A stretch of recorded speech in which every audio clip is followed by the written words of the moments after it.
Praise God. I know that's right. No matter how hard it gets. Thanks for calling Wholesome We haven't Maintenance. finished yet. We haven't finished yet. There's so much of life ahead. We've got so much to do. I wish that I could take a journey through your mind. And what? Alright, and find emotions that will always try to hide, babe. I do believe there is a love you wanna share. I'll take good care of you, baby. Have no fear. Do. I wanna know what turns you on. Yeah. Okay, Brian. Okay, Very Brian. good, very good.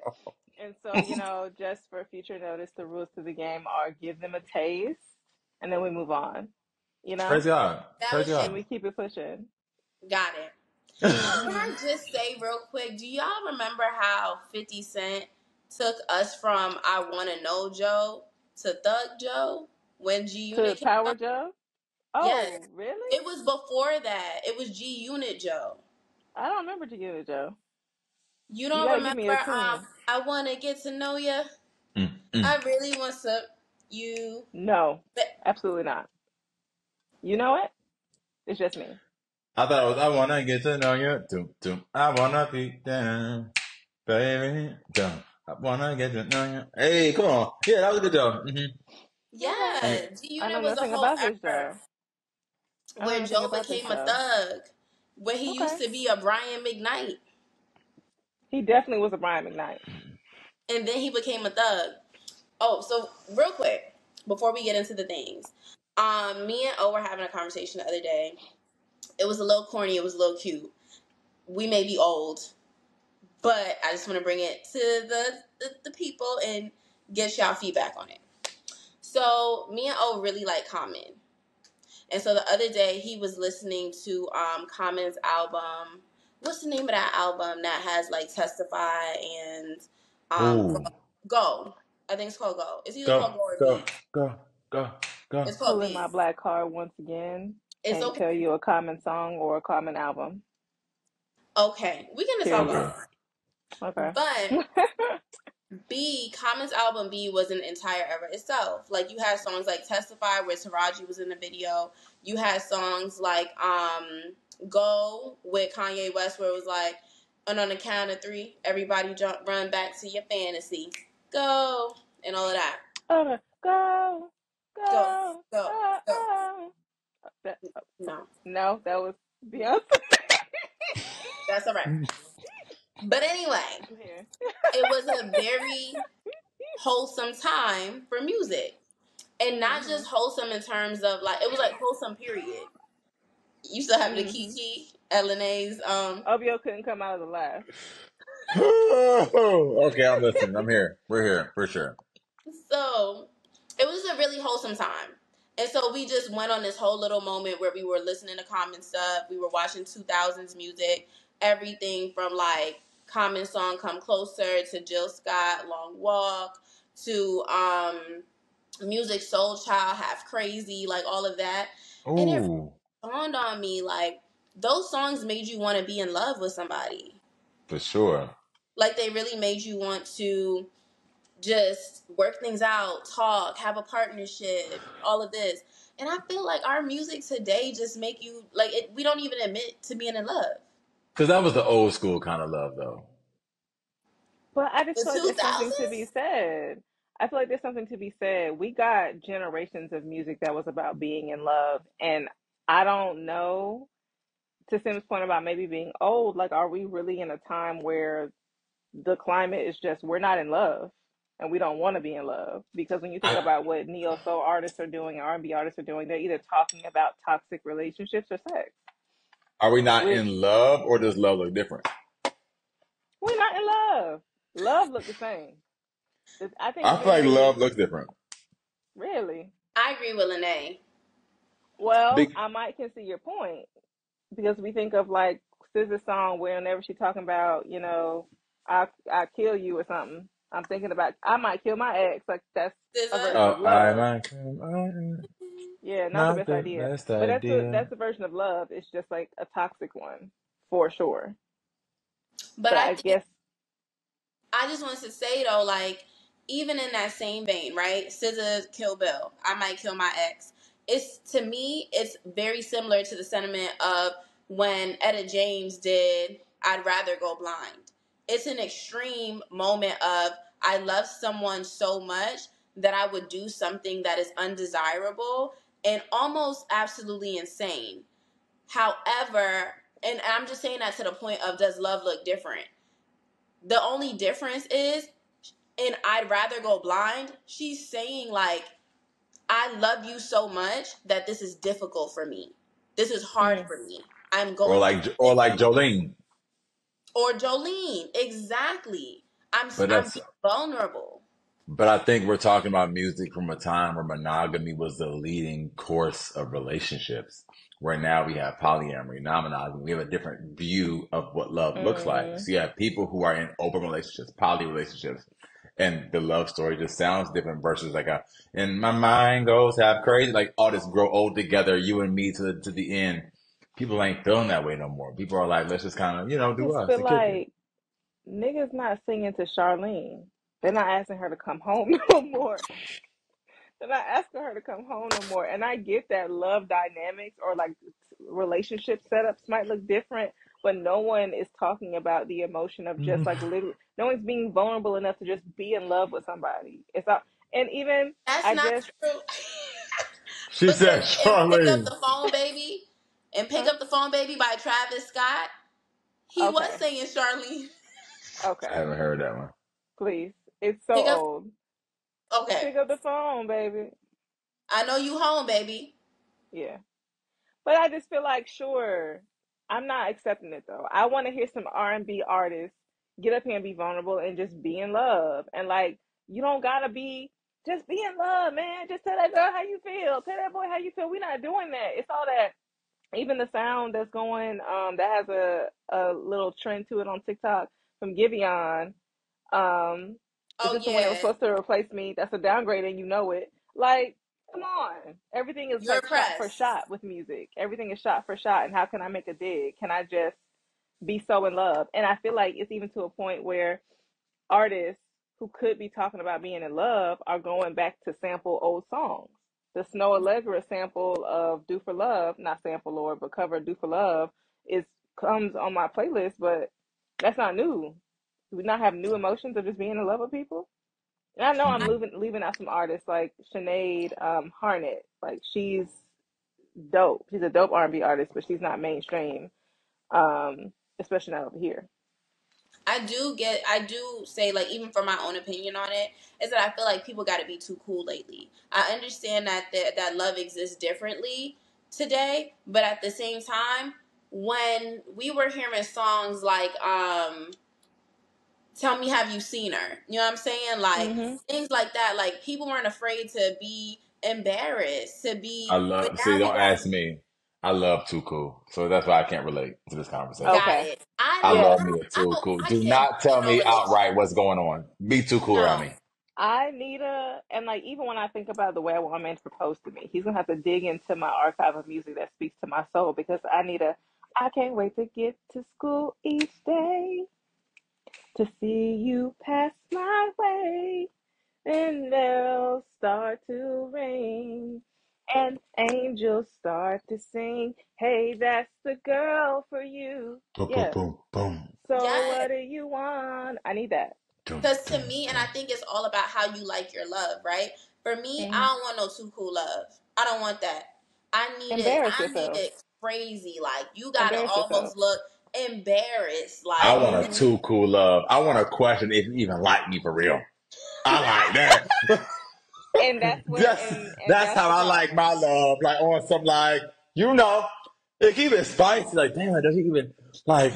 Because now I'm on my I toes. Now just I want gotta I'm really do my tripping. I'm thing. tripping. I'm tripping because money long exists and she be and giving us she's one those. of the artists that, Hmm. yes, I will say that. I also want to give a little bit of color. As your friend OBO, I know you're 100% telling the truth. And that What? I like my people to be like, he cool. You know what I'm saying? Like he alright. And then I'm we here. I'm putting my dog up. Cause I need to be in it. You know what I'm saying? Cause now it's my time to shine. Because now you got something to work towards. Now The I niggas gotta do don't my know for thing. real. Now I get to show up and prove. But if we both giving gush, what are we talking about? Then we just It two gushy motherfuckers. Like, what's wrong being gushy? it No, don't It's get bring not too just gushy much. us. back. I need some Bring gushy back. balance. And mind you, I like flirtation. Oh Like, shoot. and then once I like you, my flirtation can really go to the moon. And so if you're giving me like cat and mouse, ooh,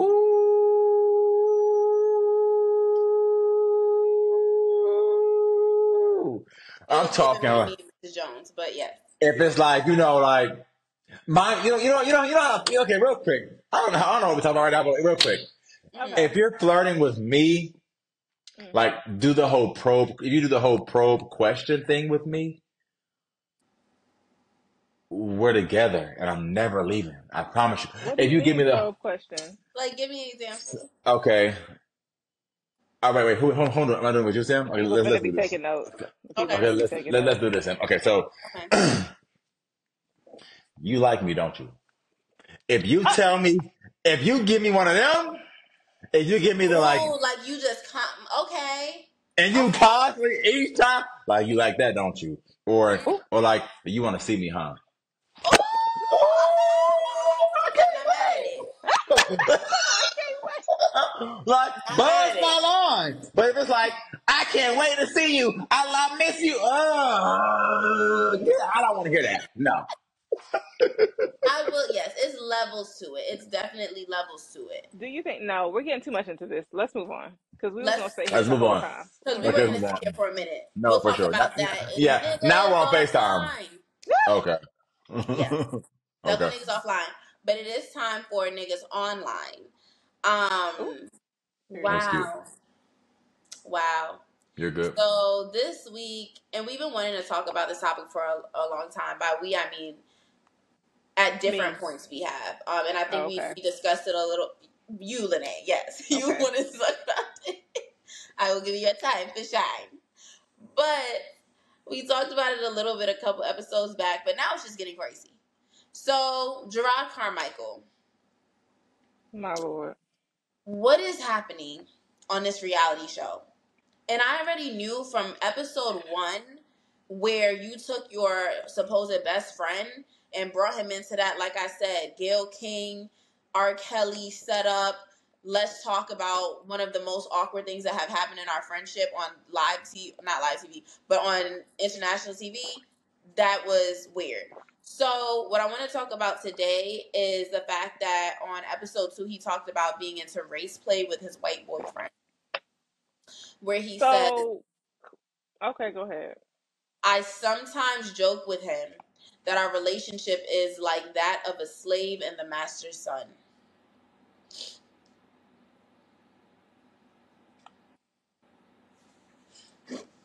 Let me know when you want me to speak. Is there a world where he could be into this individually? I think that's what he's saying. So that's the only clarification that I was making is that he said that this is a joke he likes to make and he like sort of fantasizes about by himself.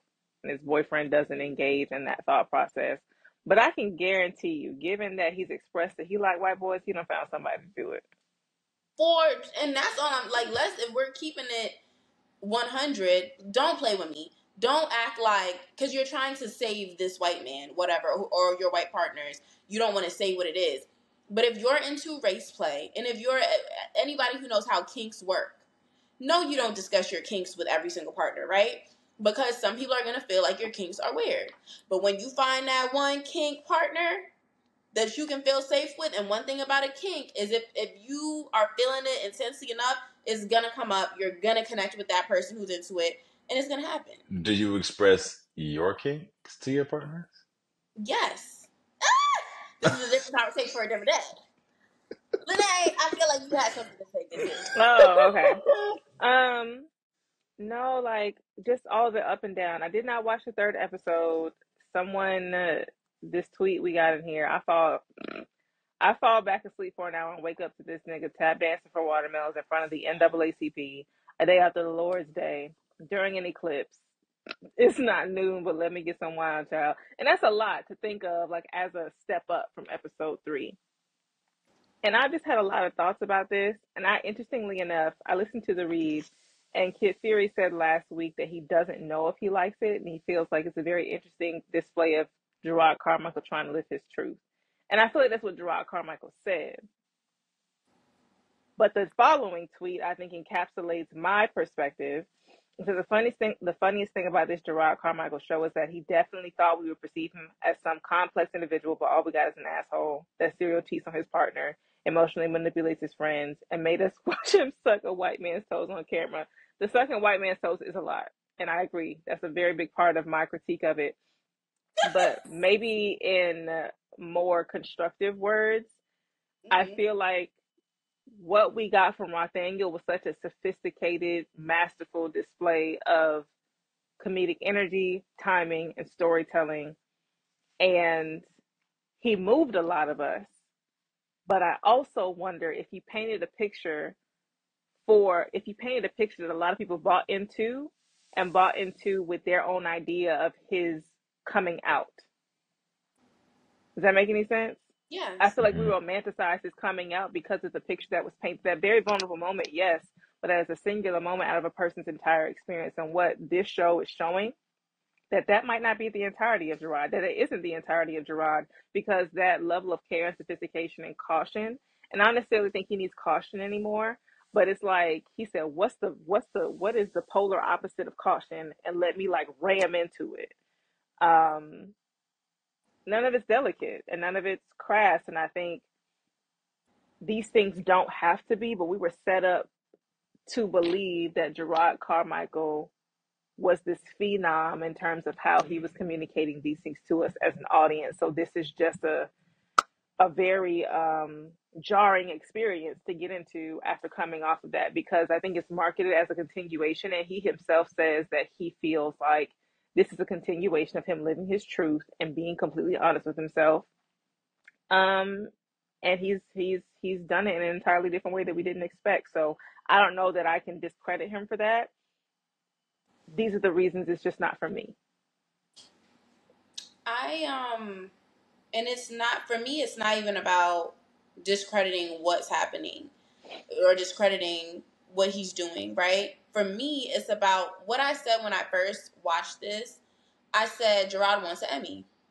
It's very clear to me that he wants an Emmy and he's going for it. And I think even when it came to what he did with that special, what he did with that special was genius. And that's the common word that everyone said, whether you liked it, you didn't like it, it was genius. It was different. It was compelling. It was heart-wrenching. It was thought-provoking. It was just a genius production. And as any creative, when you do a good thing that is that successful, you find ways to continue doing it or to make a spinoff on it or to put it in a different. And so he found a way to create a more digestible version of it to where it could be run as a series rather than another special, another genius move. The part for me that's a little bit like, this is just not for me. The comparison that I'll give it is, I don't know if you guys have watched Dave. Dave is a series. It does have that energy. It's the same, but the difference is Dave is positioned as fiction.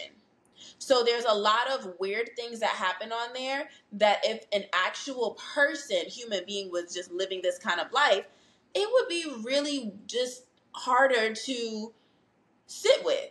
You know, like there's a lot of strange stuff that happens on Dave. But we know that it's meant for comedy. We know that it's meant for laughs. I don't know what Gerard is meant for. I don't know what we're doing here for real. But do you think that isn't Dave based on a straight white man? A Jewish man. Mm-hmm. Okay, go ahead. I only say Jewish because he makes it a very like. No, I get Part it. of the distinction. Yeah. Go ahead. But I don't think, and I don't feel like the difference is the race thing. I think even if it was a black man, it's fiction.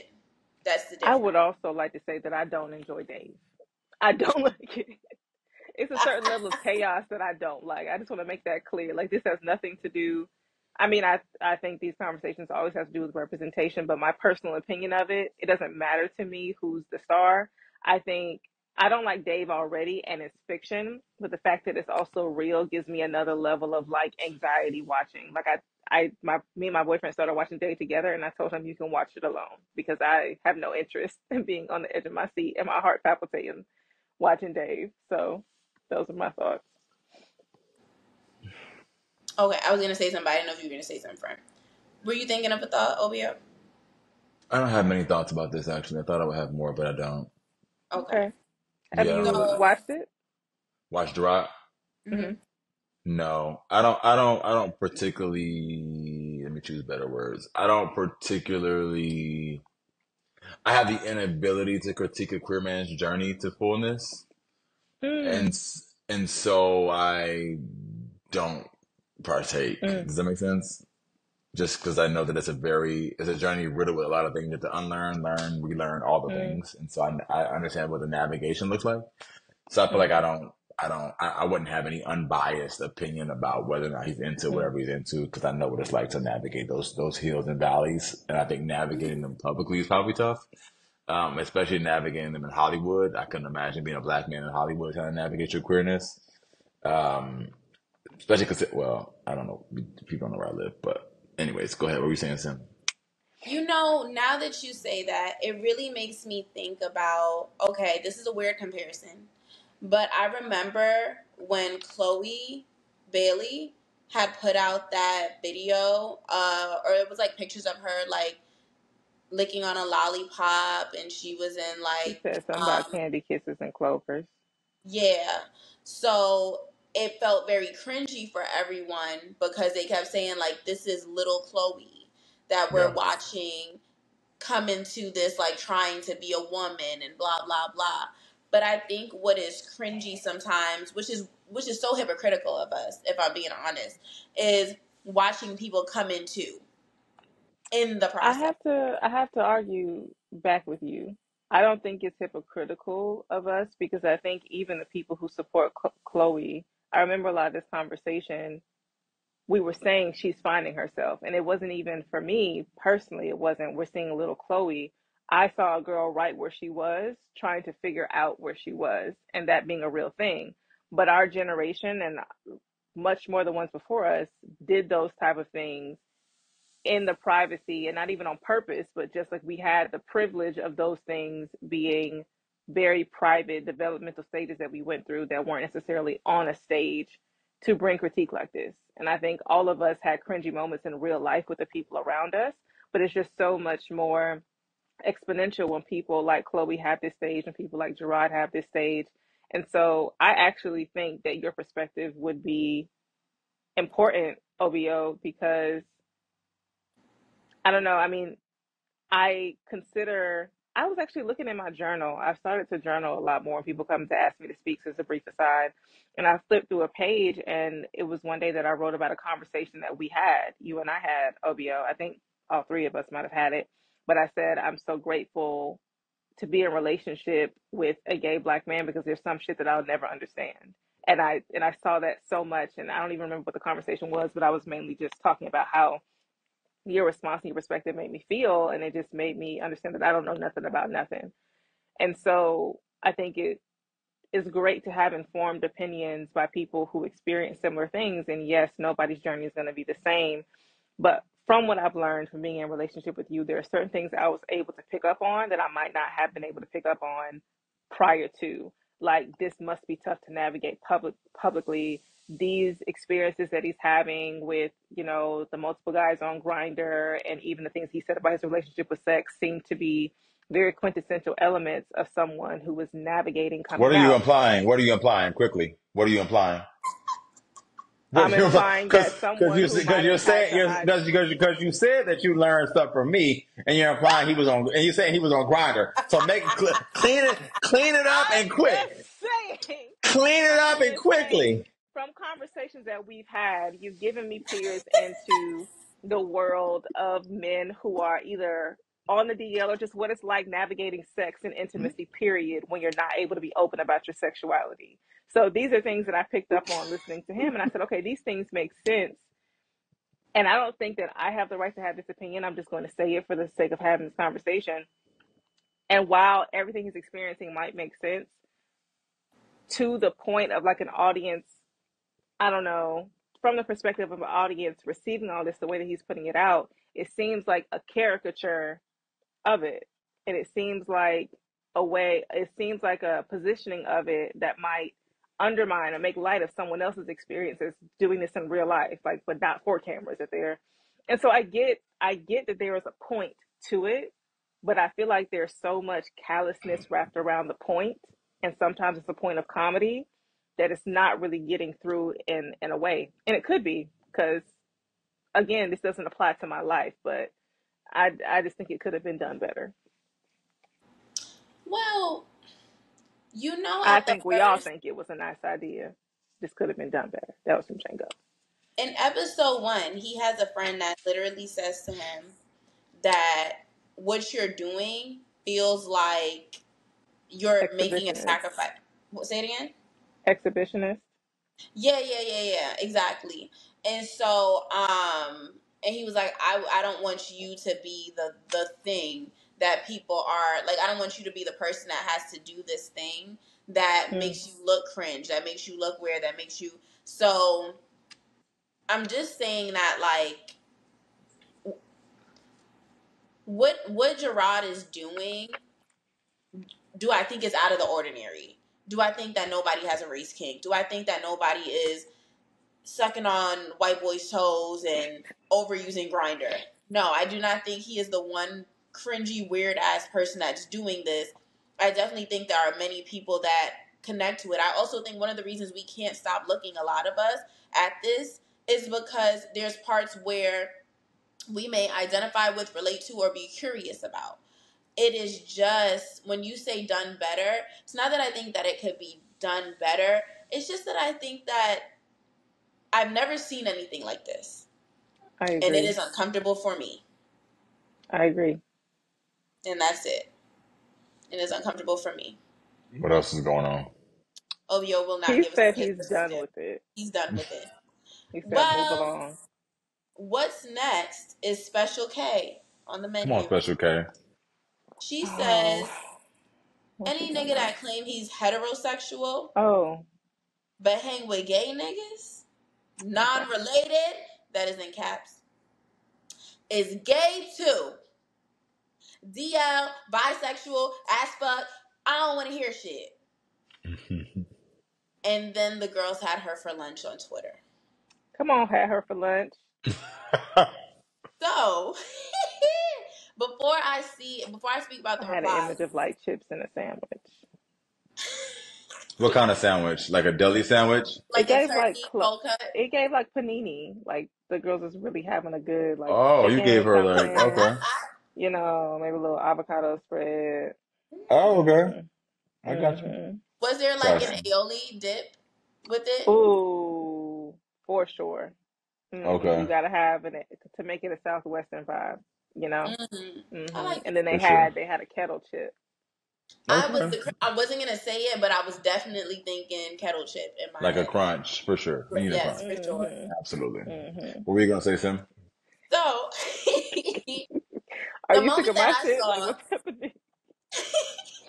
the moment that I saw the Oh, tweet behave. or heard of the tweet, the first thing that I thought is, no, I won't say the first thing. I will wait for you guys to set the stage. I won't say the first thing that I thought was intense and aggressive, but Well, the first thing I thought was a girl who's dated DL men.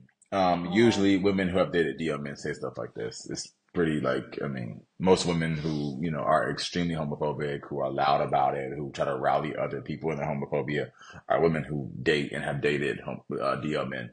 But I think it's just a very immature perspective. I don't think people understand how little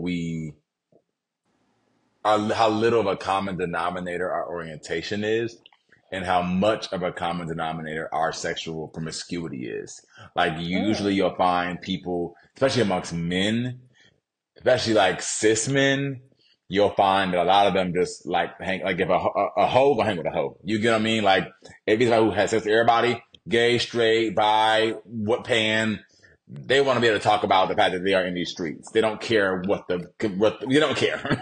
Like, it's not so much about like who and who, it's more like, it's 10 o'clock. We're all going somewhere tonight. You know what I'm saying? It's not really about who and what and where. And I think it's just an uninformed opinion. But I think, again, these kind of women usually give these are the kind of women that a lot of DL men prey on because they know that it's very easy to perform straightness for these kind of women because all I got to do is talk down to homosexuality and you'll believe my straightness. You know what I'm saying? All I got to do is be like partly homophobic and you'll buy it.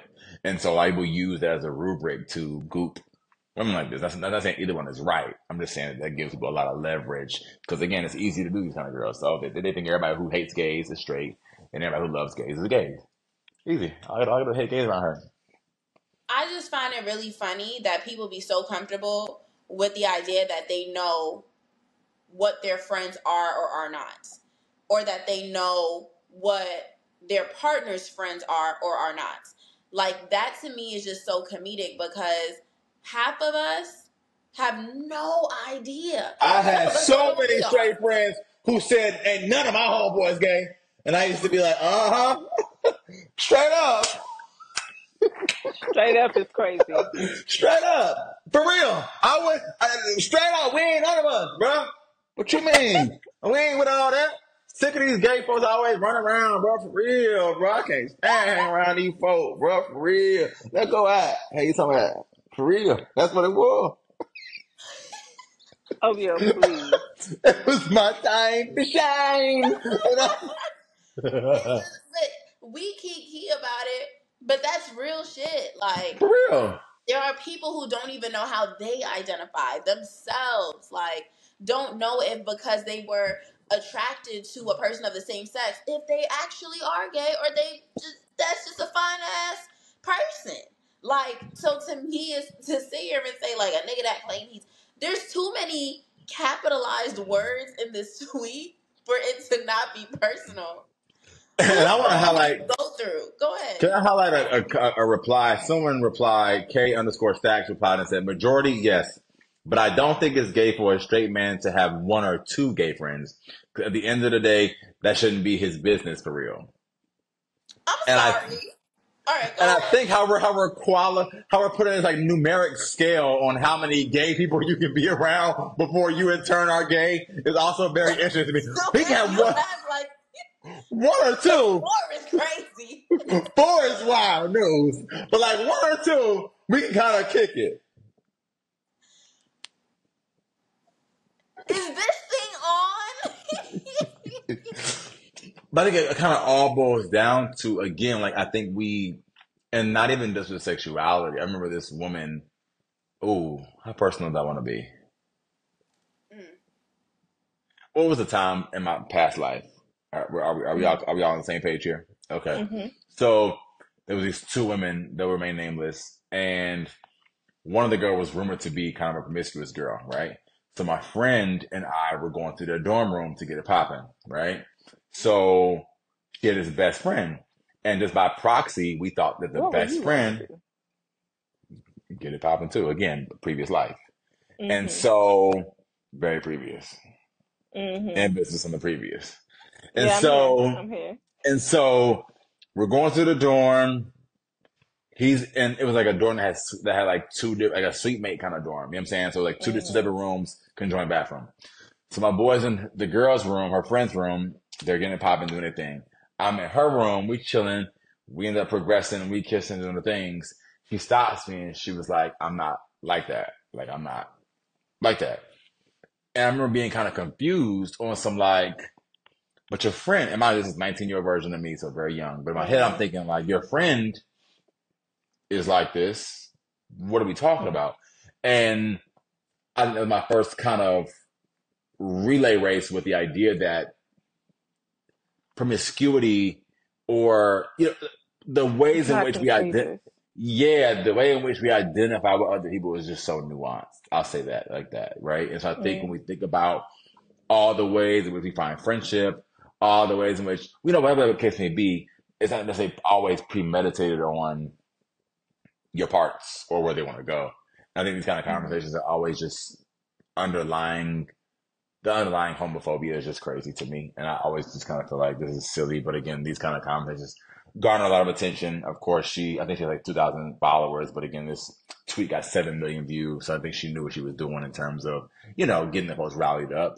But it's just sad and whack and corny to me. But here we are. I just, I also want to like share, because speaking of proximity and things like that, a read in here. Very, very calm read. And it's a retweet as well. Underneath it says, "Hey girl, dot dot dot," and it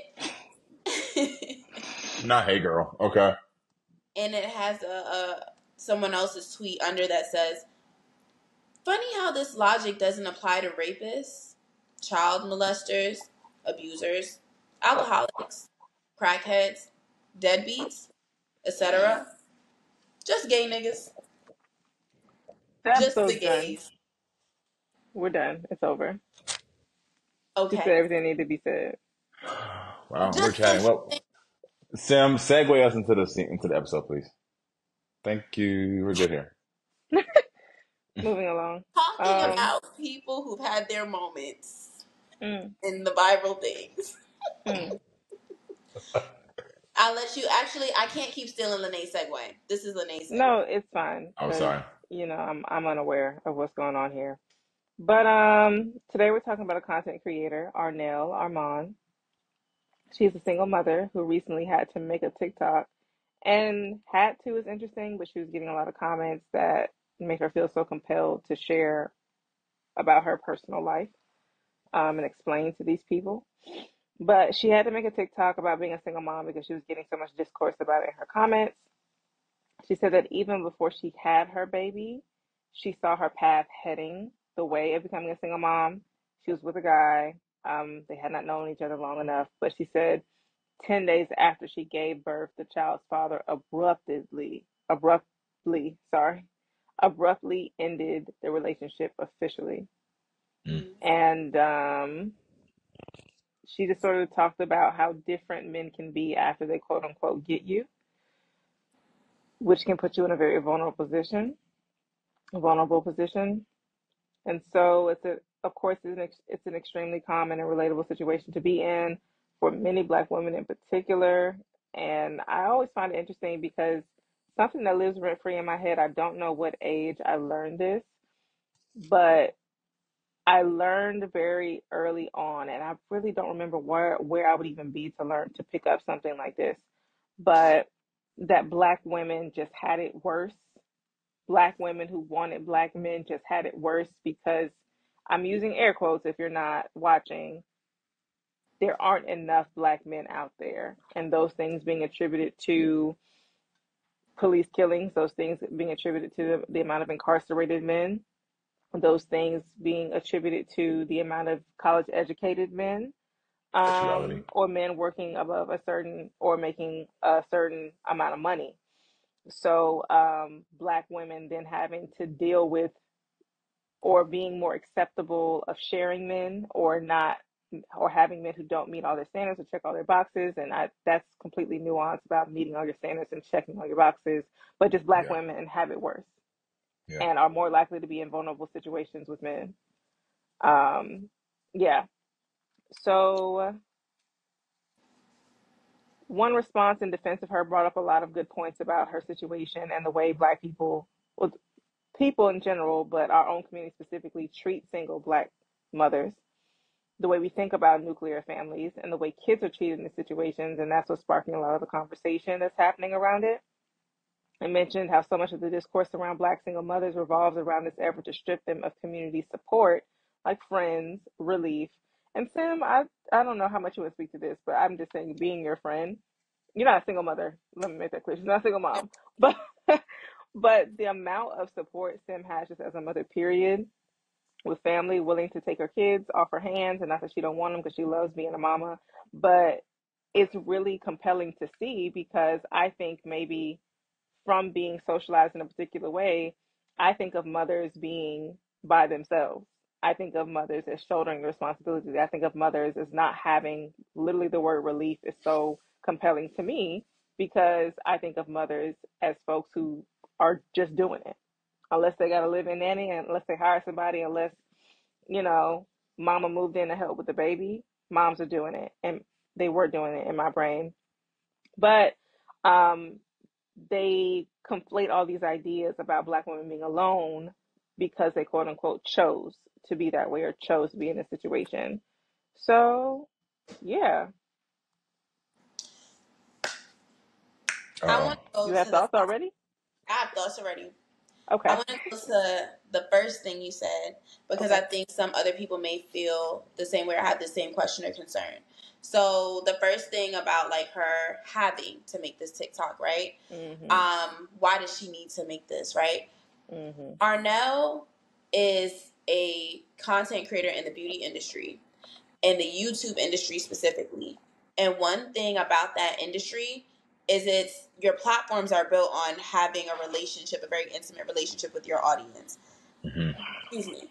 So it is very common for creators to begin to feel like they owe their communities explanations because these are the people that the subscriptions, the engagement keeps it going. Mhm. So when enough, and this has happened many times for many different reasons between Arnell and her sister, like when the comments get thick enough, it's like, all right, so that we can move on before my next video, let's just go ahead and hash this out and discuss this. And let me give you my opinion on it before you guys begin to make your own narratives in these comment sections. And we never get past it. The other thing is, I've been a single mom once Mhm. in 2018. Very brief period. It wasn't brief, it was long. It was about 2 years. And it almost killed me. Mhm. That's why I said, when you were like, Sim is not a single mom, and I said I could never be. I'm not strong enough. Mhm. I'm personally just not strong enough. It is the hardest thing, the most stressful thing, because not only are you going through the experience of being a single mom, you're going through the judgment of being a single mom. You're going through the judgment from others and the fear of, I don't want to become the type of single moms that I've had to experience. We could talk about this later, but I Mhm. think that some of the people who are the most bitter about single moms, and I'm not going to act like I'm far from this, are the people who have had to deal with sometimes the products of what has come from either their single mom experience or a partner who's had a single Can you mom give an experience. example of product? So people who resent their moms, people who've Oh, had got a it. single mom and Got it. feel like I am this Certain way because behavior of me. traits that are resulted from being abandoned or alone. Yeah. Yeah. Mm. Or the girlfriends who've had to deal with men who've been raised by single moms.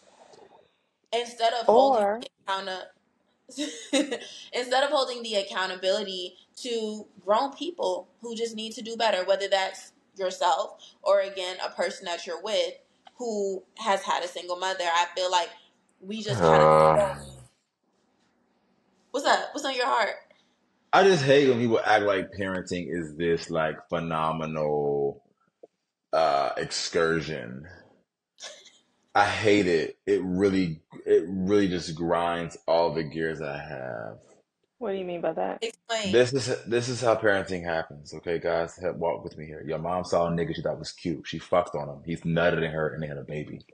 I'm so sick of y'all acting like parenting is this great, fantastical thing. Stop it. Like, it's not how this game works. And so then shame people who are end up left by people. That's how it goes every single. The only difference is they got nutted in and got pregnant. You got left by niggas too. Stop it. It's so frustrating to me to hear all this judgment of folks like parenting. My mom sucks. We all had talked about her sucking for a long time. However, she liked my dad enough to let that man bust in her, and then here I came. It is what it is. It's not this whole like, let me go sign a contract and do 4 years in school and do this whole thing. No, it's not how it works. They like somebody, you're a product of your mama liking on some man somewhere. That's how the game goes. It is what it is. I'm so sick of y'all. Sick of it. I'm sick of it. And to be So sick of I this. wasn't Like prepared for that. what? We just shaming this girl like, oh, she's a single mom. She's why doesn't And she now that know I no know better who than y'all are what? talking about, now that I know who y'all are talking about, I'm confused on why you have something negative to say. This girl is so sweet.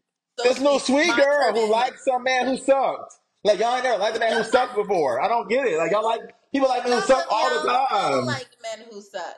If Y'all we're are with men keeping it who hot. suck, And and I y'all do not feel doing you. things to protect you from men who suck. You just got lucky. I do feel you, and I think there's so much to be said about the expectation that's still put on women to be holy enough to win a man who won't leave. Because that's the only downfall that I can see. Quite literally. Like this woman, and her twin, I feel like I've had pins of them and their hairstyles in my Pinterest board for a long time. But when you look at these women, they're the epitome of everything else, like beautiful, epitome of what would seem to be the cheat codes to success. Beautiful in the beauty industry, light skin, very manageable hair, great aesthetic. It's giving luxury, it's giving money. She had a baby and a man left. So what the people seem to be upset to me about is, oh, we thought you were perfect until this man left you. And how dare you not be perfect? And now that I see that you're not perfect, I'm a shit talk. If we're keeping it hot, it's a lot of people in relationships with niggas who don't leave because they don't have nowhere to go. That's number one. Well, Number y'all don't want to do the podcast. Y'all just want us to be done. Y'all would like no, because these are the very reads are endless. these are important things that need to be, we still need to put it in the light. Is that I feel like I think it's so disturbing when people feel like they are on this pedestal because he didn't leave. Some of y'all wish he would leave. Yeah, he Some of y'all probably praying for him to sucks. leave. He probably And he sucks. wants to leave. He don't know how he got here. How did I get here? Like you're in a codependent relationship with someone and you're bragging about it. It's very weird to me. And I think also anybody who brags about being in a relationship in general to me is weird to me because most people, if not all people, can find somebody to call boyfriend and or girlfriend. For It just is sure. what it is. And so the reality is this woman, and also I think people who are in, to your point, Lene, who are in the same predicament as her, sometimes people champion people to hold the torch for what they cannot be. And so it's like now I'm annoyed because I'm a reminder that there is no more hope for real because I had hope that it was out there and if a light skinned girl with pretty eyes and manageable hair can't keep a man, then I might as well And keep success John and John. money. Like then what am I doing in this space? And that's not her duty to hold space for your lack thereof or whatever you are desiring from relationship and partnership. You know what I'm saying? And so to me, I just think it's really weird that we take these times to shame women. And also I think it's odd that we haven't dug him up from somewhere and shamed him too. Like why is she the only person who gets the shame for being left and there's no shame on this person for leaving? Like why is she the person who's like under fire and it takes two to do all the things that she's being shamed for? I And don't I know. and I do want us to get into the deeper subject matter too because these are important concerns being brought up. But I do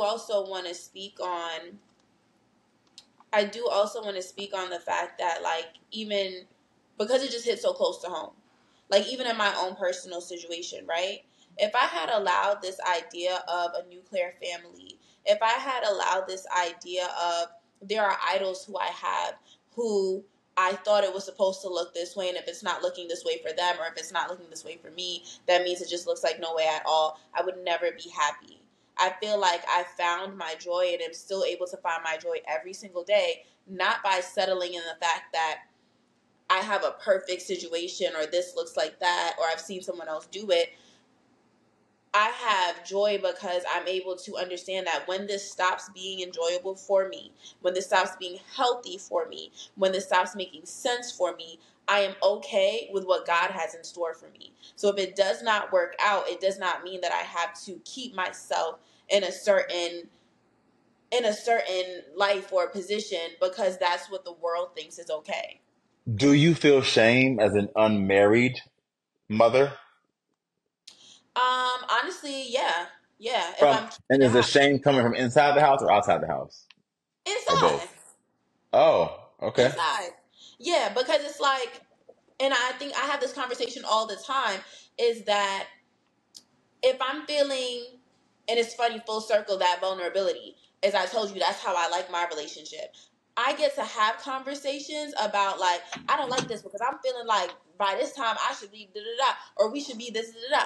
We can't get to there because this is like, those are the things that concern me. Why would I care about people who are unhappy in their marriages, not happy in their not marriages? Oh, like, I don't know what everybody got going on. But is the desire for marriage the pure desire for marriage, or is the desire for marriage like I don't want to be with child outside of the confines of marriage because it looks X, Y, and Z? Personally, for me, the desire for marriage comes from, and I'm going to give you an example. Yeah.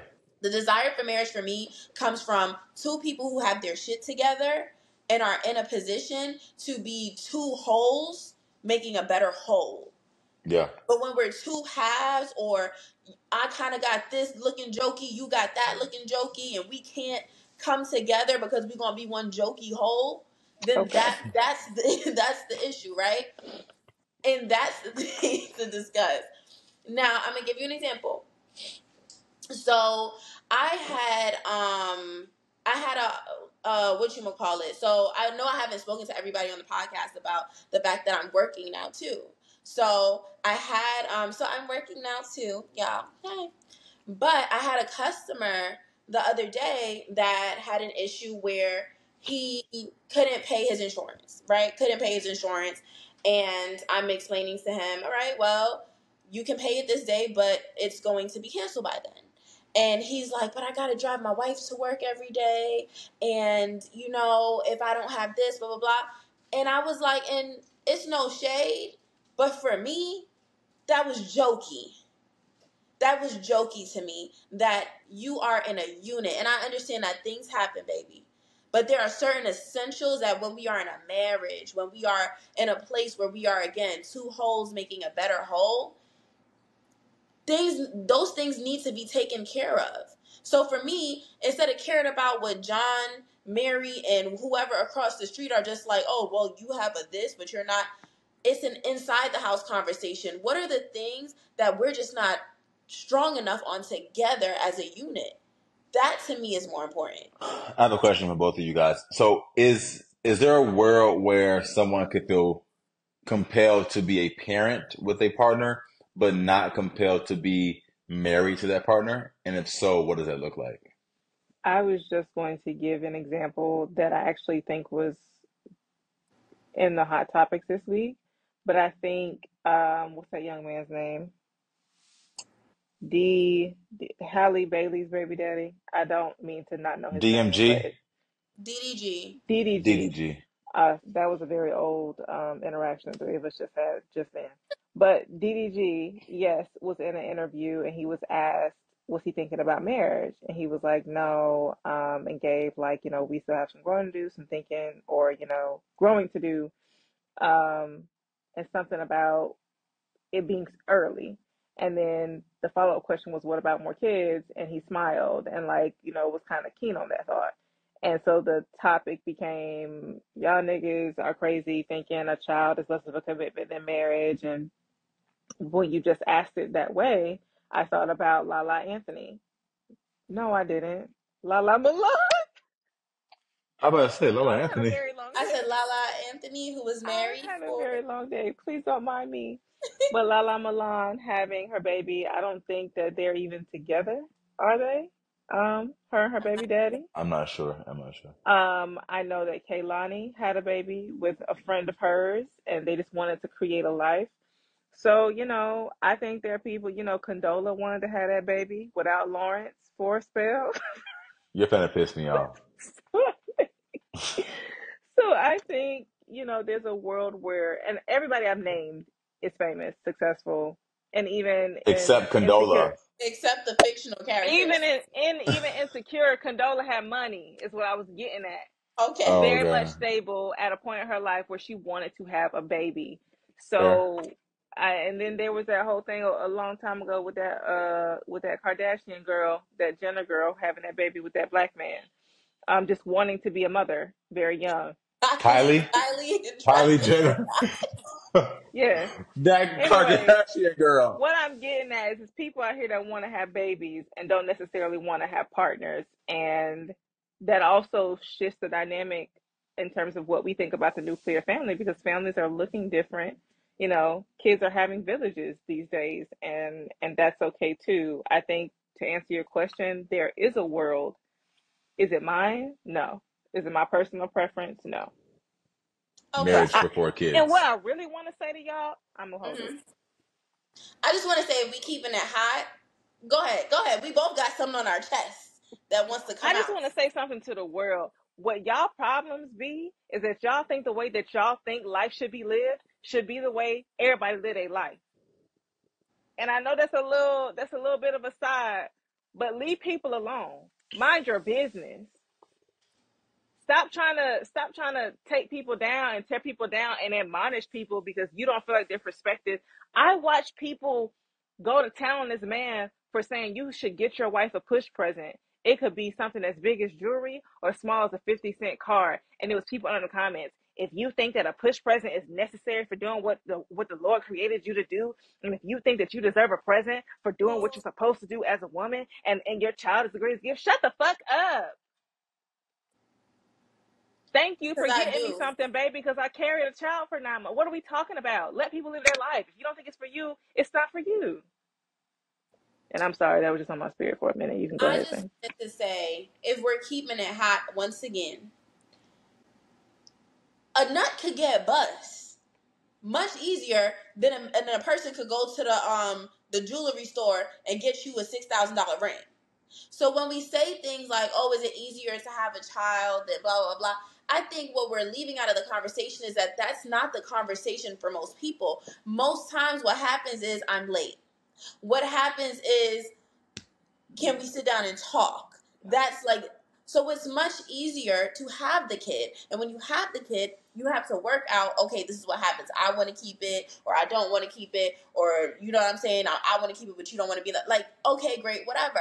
So it's like 90, I would say 90%, because we're also living in a new time where there's all different types of relationships, and also there's all different types of people with different experiences, where sometimes people are adopting even if they can have babies, just because they don't want to go through the pregnancy process, or because they can't have babies. So whatever it is, you have some people that are making the choice to start families, but 9 out of 10, the reason why we're seeing more people who are like, it's, yeah, I can be a parent, but I don't know if I can be a spouse, is because it's easier to become a parent than it is to become a spouse. And loud as it's kept, it might be easier for you to be a parent than to be someone who can be in partnership with somebody. Right. Because, and not Because to cut you off on, well, go ahead. I was gonna say, the more we evolve as individuals and people, the more we understand of what it takes to be in a relationship and like sacrifices and compromises. Some people just don't want to live that life. Yeah, Right. you got to do the same thing to be a parent, but just in a different way, a different level of expectation. And People it's suck in also, general. Okay. you said what? People suck in general. They're sucky partners and sucky parents.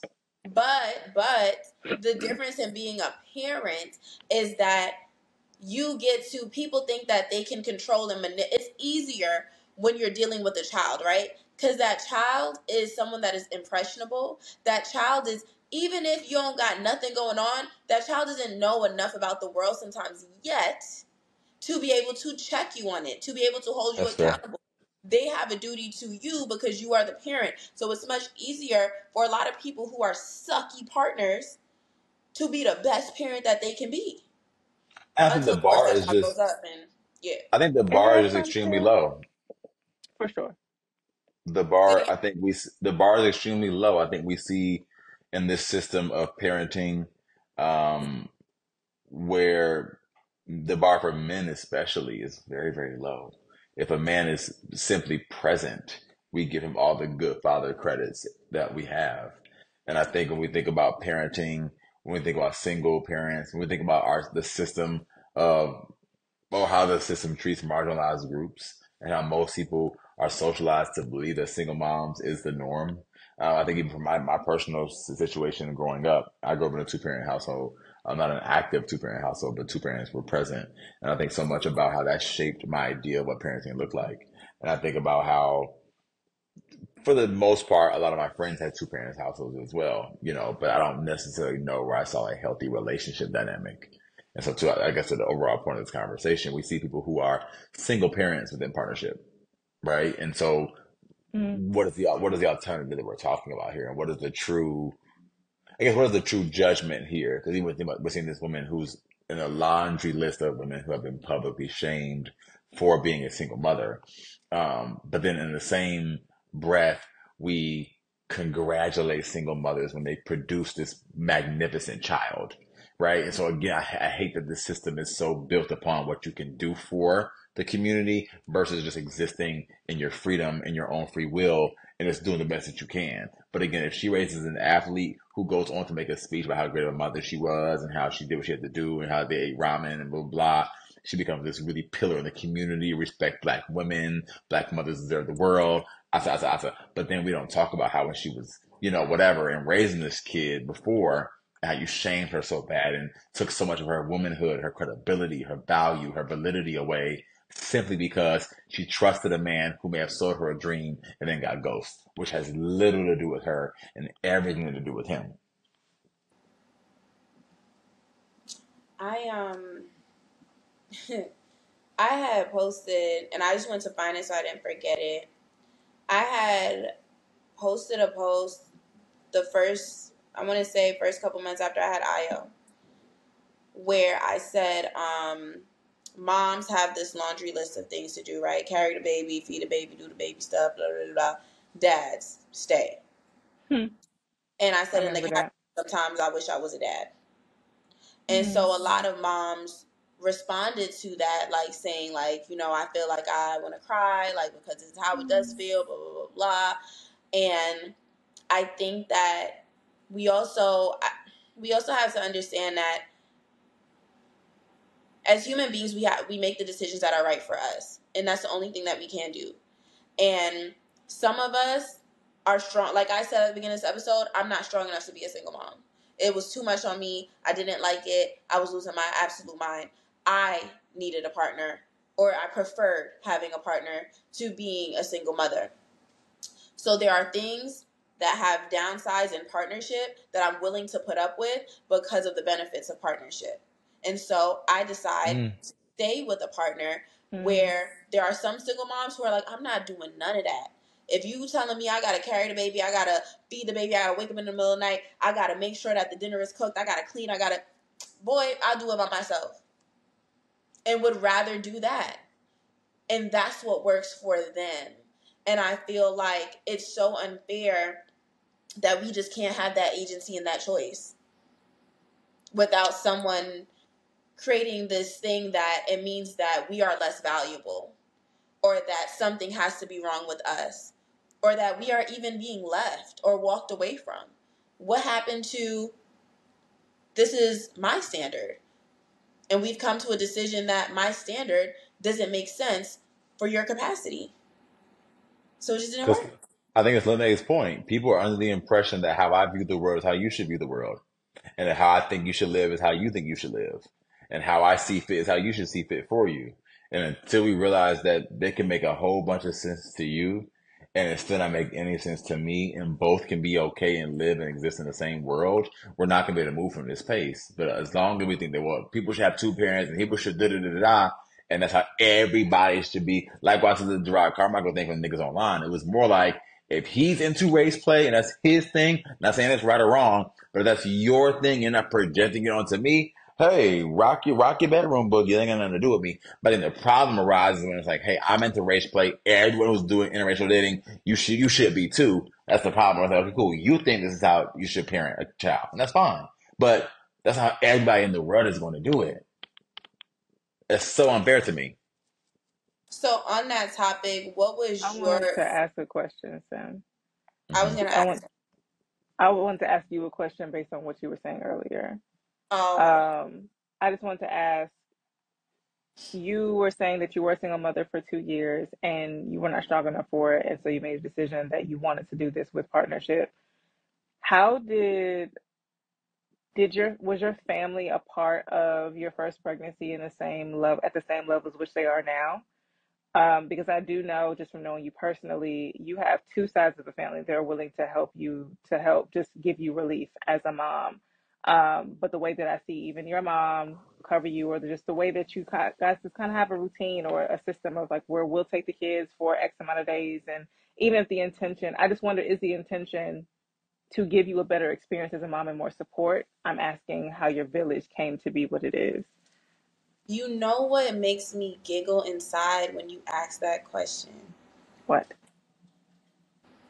When I was leaning towards being on my own and being a single mom, Mm-hmm. my family, in terms of my mom's side of the family, was like, girl, we got you. Leave them. Peace. It's done. Cut it out.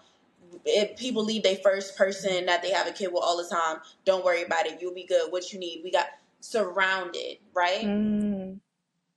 When it came to the I want to be in a relationship, I want to be more of like a kept woman kind of thing, I want to lean on a man, what are you doing? That's so funny. That's so funny. The support dwindled. It was like, Really? Mm. yes, it was like, you on your own then, girl. You got a man, you good, you straight, you know?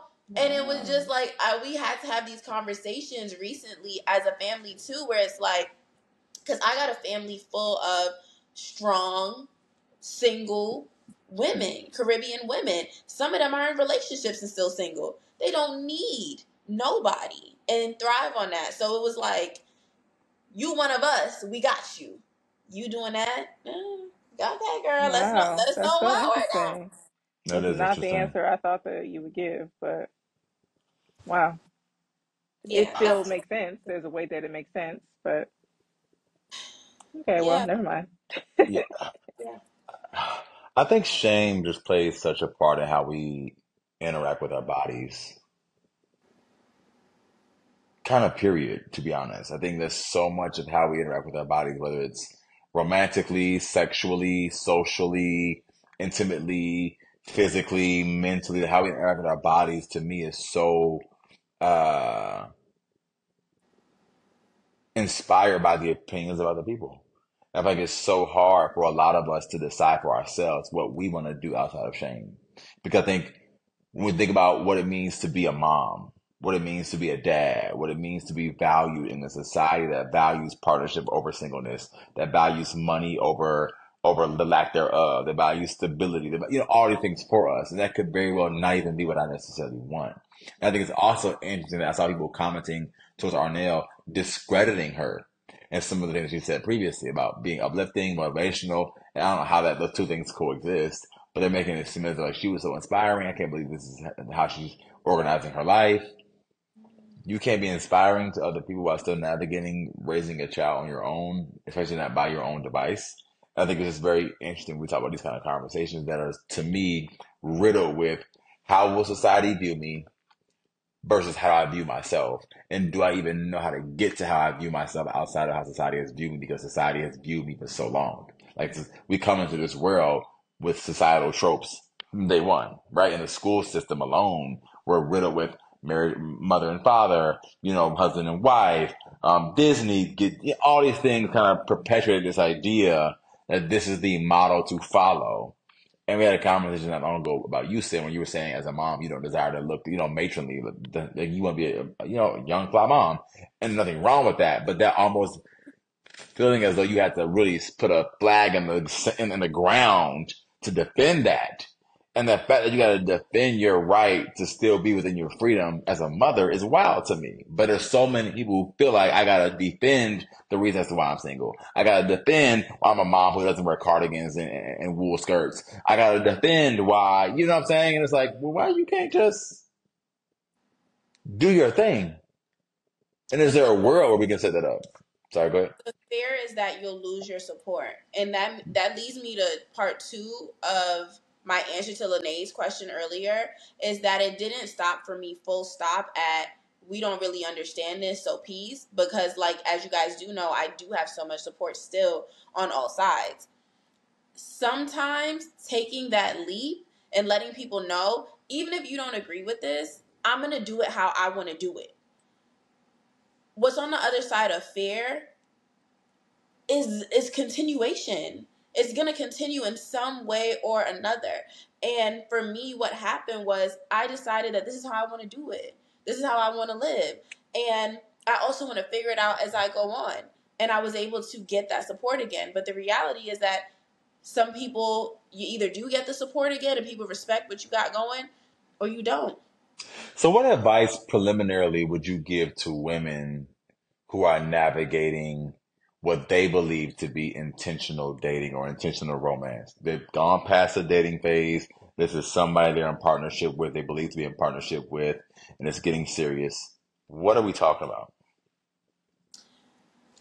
The advice I would give is more of a question, asking yourself, can you live with this as it is if it never gets better?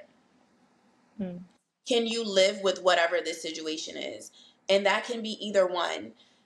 If you are in partnership with a person who comes with things that, whatever it is that they come with, that don't fit your ideal, what you thought it looked like to be, to have a family or to be in relationship and to exchange whatever. If nothing ever changed in that situation, could you live with it and live a happy life? And if not, get out. Because So whatever is on reminds me. the outside can't be worse than what you're killing yourself to create a fantasy for. That just reminded me of one of my favorite trends, where it's a girl. I don't know if there's a sound attached to it, but it's some girl looking in the camera and she's like, "Leave that man alone before God make him your baby daddy." And the comments be like, "I just got chills."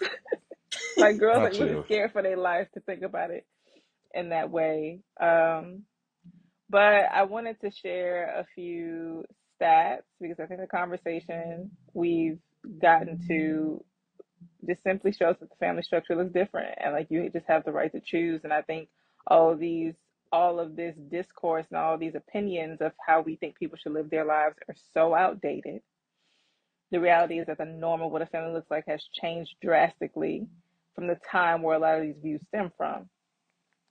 CDC reports that in 2021, roughly 40% of all births were to unmarried women. That's almost half, y'all. You can compare this rate to the rate in 2005, which is 35.8%, or all the way back to 1990, which is 28%. This is about a 20% increase in babies born to unmarried women over a 30-year period. And it doesn't seem drastic when you think about the other factors around it, like marriage rates, which is something that men and women in this case are both contributing to. They've fallen from 9.8% to 7.6. I'm sorry, I'm having the worst time trying to read words. 9.8% in 1990 to 7.6% in 2005 to 6% in 2021. Decline in religious parameters. It's no secret that a lot of the familial and marital standards fall back to Christianity. However, as time has progressed, the Pew Research Center projected that by 2070, anywhere between only a third and a half of the population would identify as Christian. Ooh, child. Compared to the 64% prediction of identifying Christians in 2020. The girls that don't need no man. Quite literally, women used to need to marry a man to do basic things in life. I think we've seen enough discourse to know what those things are. We couldn't have property, we couldn't have money, we couldn't have bank accounts, we couldn't have a whole bunch of stuff. As certain rights became more available to single women, the need to get married to Tom, Dick, Harry, and Chad, or Devontae, became less important. Not So here Devontae. we are, not needing the Hmm. Tom, Dicks, Chads, or Devontaes if they're not nice. And we had a conversation. I feel like we've talked about this on the podcast. Men don't feel like they got to be nice and are confused all of a sudden when women don't want to have families. But beyond that, queer families are more accepted. That's not in this research, but that's definitely an uptick. Queer families and being able to adopt, or the ways in which queer families are able to have children, all of these things, all the technology for these things has increased. So the quintessential marriage ain't needed. And, I think the people are crumbling because that's all they know. And that's what they think they need for their realities, when you could just also evolve. And you don't got to lose, like you. And another thing I don't have a whole lot of words for, but a lot of thoughts for, is like you don't have to lose your religion. And I use that as just a colloquial term, but you don't have to lose your morals to evolve. Like you can continue to believe, and I don't mean like maladaptive beliefs, but you can continue to be a good person and evolve as you learn more. I think people are so committed to a certain stage of ignorance because they feel like that is the right way, and by right I mean moral, correct, religious way to be. But you can in fact evolve. Like, yeah. What were ways that you guys used to romanticize or just have ideals about what a family would look like when you grew up that have changed? I thought I'd be When I was young, I wanted to be just like my mama because I wanted to be a young fine mama. And she had me when she was 24. And her pictures, she was looking real fine holding me. But that's what the fuck was I gonna do with a husband at 24 years old? What are we talking about? So that's the only thing that's changed for me. Just how I definitely thought I think I thought I'd be married by now. I think I just assumed I'd be married by now. But the older I get, the less I'm pressed because, to your very early points in this conversation, I still have things to get together, you know? What about you, Obio? I was a young gay boy. Mm-hmm. I'd like to hear So more no about marriage? I didn't think about any of those kind of things when I was young. I was a young gay boy. I think I you. may Did have thought you about never thought about it? marriage in fullness. No, I thought about maybe marrying a woman, and Mm, then how I would sleep with men on the side. But I never mm, considered what a marriage with a man would look like. I had no idea. I had no. I mean, also you have to understand, marriage was legalized in my lifetime to a man, so it wasn't even illegal to marry a mm-hmm. guy when I was a kid. You know what I'm saying? So I didn't even have the luxury of compartmentalizing what that even looks like because it wasn't even legal to do. Um, but I Did you think want to marry a woman because you felt like as a man you had to be married, or did you want to marry a woman because you felt like as a man you needed to have kids? I wanted to marry a woman because I felt like socially it would get me respected. Mm, Yeah, I thought that okay. men at a certain age just needed to be married to a woman because of all of the perks that came along, the social perks that came along with marriage. I think those things still exist to this day in a lot of regards. I think people just validate the married in some capacity. I see so much conversation around the Tracy Ellis Rosses of the world or the Halle Berrys of the world and the people who just talk about these successful, beautiful women who are single. And I don't think I ever see conversations about the possibility of that being a choice for them. It's always like, are they crazy? Are they wrong? Are they secretly, a headache? And I don't think we think about the fact that they could possibly just want to be single women or not want to be, or just unmarried women, or just, even the idea of being a bachelor, I think is often given to men. But I don't think we think about women who have decided a lifestyle that relates to just, want to be out here and do their thing. Because I think it's just such a shameful thing. I think most people are under the impression that women have been shamed enough out of all the things they could possibly want to then get on the straight and narrow of society's trope. You know what I mean? Like there's this idea that we're going to shame her from promiscuity, scantily clad dressing, all the things, and then she'll be on the straight and narrow at some point. And the women who haven't, we don't quite understand. But with men, there's just a big field day of who you can be while still receiving respect. But for women, I think the respect pool is very, very finite and very, very slim. And I think a lot of women kind of have, and this is my outside looking in perspective, I think a lot of women have decided, or not decided, they know what will get them respected and what won't. And then you got to either decide that I'm going to just do me and just take on the nose what the respect or not respect looks like, or I'm going to fall in line and wear the thing, do the thing, say the thing, do the behaviors that would get me respected. And I think again, when we see even Arnell, for instance, let's say I don't know her personally, let's say she wanted to just be with a dude and she got caught up and they was having a good night and it was a one night stand and she got preggo. But I think because she's a sweet, palatable girl, I don't think we even think of that. It's like so jarring that like, wait, what? She's not even the kind, but it'll be like a sexy red Mm, or, whatever. Man, I mean, it makes sense. We're cool. It's all good. But I think again, we think about palatable women who have fallen in line with the respectability of it all. We then think they have to carry that out throughout their entire existence. To be fair, Sexy Red has a song that says "Fuck my baby daddy." I would not be So I'm saying, surprised. See what I'm saying? But and if I was even a less on the nose example, that probably would still, you know what I'm saying, make the point, right? But I think again, it's just hard, and I just hate that society. Hate is strong. Well, not hate was strong because I want to be strong. I hate that society has. Because I think there's so many ways in which it happens to all of us, and we don't even know it. It's bigger than this podcast episode for sure. But there's so many ways in which society has played a part in how we behave. Even to me, I often question my masculinity in some areas. Like, is this like who I am naturally, or is this who I know is more palatable for society to accept me in, and I can kind of have an easier time in the world? Likewise, how I dress, what I do, how I talk, things I say, where I go, what I drive, where I live. I mean, it's all the ways where we experience the world, I think has some sort of, energy around what we know will get us the experience and the respect that we want versus what we intrinsically desire. I think those two things don't always coexist, if that makes any sense. Yeah. Period. well, moral of the Well, story people. is leave niggas alone. So are you guys aware of anything that either you do that society wouldn't agree with or that you desire to do and didn't do because society doesn't agree with it? Hmm. That I desired to do and didn't do. I Like love being a everybody. rebel. I love everybody's thinking face. Say it one more time. Like the latter part of the question was like kind of like, were you ever a rebel just because you didn't want to fit in with something?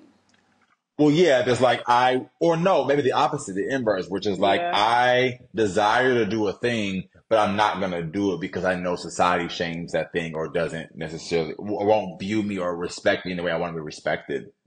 So I'm just gonna not. Yeah. It's, No. What do you say? Um, I'm not getting pregnant. And I don't know if that's a like a society thing. I definitely think early on it was. I think early on my desire to not get pregnant by the man that I'm with before marriage was very much something that I wanted, but was very much informed by society. I feel like today in my big age, if I get pregnant, I get pregnant, and it's not like oh well, I'm pregnant now. It's just I could have a baby. My body is like, let's make one, girlfriend. I don't know if you know that's what we do over here, but let's make one. And these are me and my ovaries. Not saying what you and your ovaries should be talking about, but yeah. So that would be the only thing. I was hard pressed to find something because these days I'm so fuck with the world talking about. And anything that I would do that society wouldn't agree with. Just in my mind, I was like, well, that sounds like terrible, but no. Um, yeah, just getting pregnant. And it was so funny because, and we were younger, so, it's a different a version of him. But my boyfriend, when I told him, I was like, I'm not getting pregnant. You have to marry me first. It was like very jokey, jokey. But he said, I would love to marry my baby mama. I said, what? He said, I would love to marry the woman who like gave birth to my child and I would love to propose to her like after she had a baby. I said, that's a hood dream. I don't I went to spelling. What we talking about? Different Oh, version of me didn't have all the language I needed to have to tease that thought out a little bit more. But yeah, so I guess that would be the thing that I was just like, heard you. mm-mm. speaking of hood dreams, my thing was that I did not do because I said, I guess this isn't acceptable. And I don't really know how I would explain this to my family. I wanted to be a hood ass rapper. Okay. Okay. Hood. Like, Like City Girls? No. Like definitely City Girls, kinda. Like JT meets Cardi meets Flo Millie. Lotto, kind of definitely a Flo Millie. Ooh, I love me some Flo. Me But too. yeah, I had all the raps written down, everything. I was ready for the world. And then I said I guess I'm a mom and I have other talents, so I guess I'll just sit in that instead. Yeah, yeah. Outside of the obvious, which is being gay, I I wanted to be a barber growing up. Actually, like I really wanted to be a barber. Like I really, really wanted to be a barber. Wow. Society And was against you being a barber? I had this mentor that told me that you are in college, you're about to be college educated, you will not be a barber. You're about to get a degree. And I remember just being like, oh, okay. But in my head, I'm like, I would love to cut hair. He just didn't see a end for that being a respectable career trajectory. But I used to always cut my hair. You know, I learned how to cut hair. I was in college. Like, I just really want to be a barber. And he was like, nah, ain't no barber over here, boy. And I was like, okay, well, here we are. Are you happy you made that choice, or do you still think about it? I don't think I would like to be a barber currently. I am glad I know how to cut hair though, because it has saved me a lot of money and I'm able to do things for like shoots and stuff like that. But I do feel like I just hate that, like, and I think about this when I think about having kids. I just don't want to create people that have to unlearn me, but so much. I recognize I won't get it all right. I recognize that generations change over time. But I just don't want to create people that are going to have to unlearn so much. I feel like for me, it's so much to unlearn on this journey to who I am as a person now. You know what I mean? Because I'm just like, what did I internalize as good versus what is my version of good that I came up with?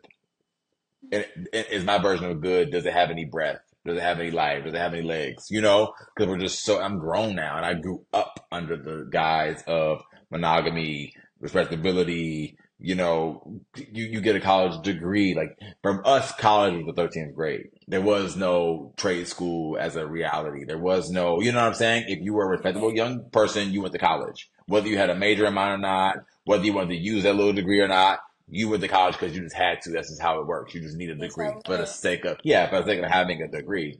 But it's like, I don't even use that thing. I don't even know what a degree is. Sure. And again, I think so much of a lot of things that we do, even title wise, is for social capital. Like to be able to say, I went to college gives you a leg up versus having any real credibility from that school, having any real knowledge, having learned from that school. You know what I'm saying? It's not about your major or what you did there. It's more about just being able to say, I have a bachelor's, I have a this. And it's like cute, but there's people who don't have a degree at all who are doing amazing things. And I don't think a degree puts you in this position always. I'm not saying there's no nuance here, but I just don't think it does that. And so I think, again, I just wish I would have been like, I'm gonna chop a few heads. And plus, I could have met some men's. Huh? And on that note, We're done Yeah, here? and I Okay. just here is a realized that I toast. still did not answer the question correctly, but who cares? Okay, I well, just cheers. make a toast, a small toast to even the people listening. Here is a toast to making the decisions led by our hearts and not by society. Mmm. Cheers. Cheers. All right, guys. Well, see ya. Good night. Bye. Is there a heart? Is there a heart in the house tonight? Stand up. Stand up. Stand up. This part for me. Yeah.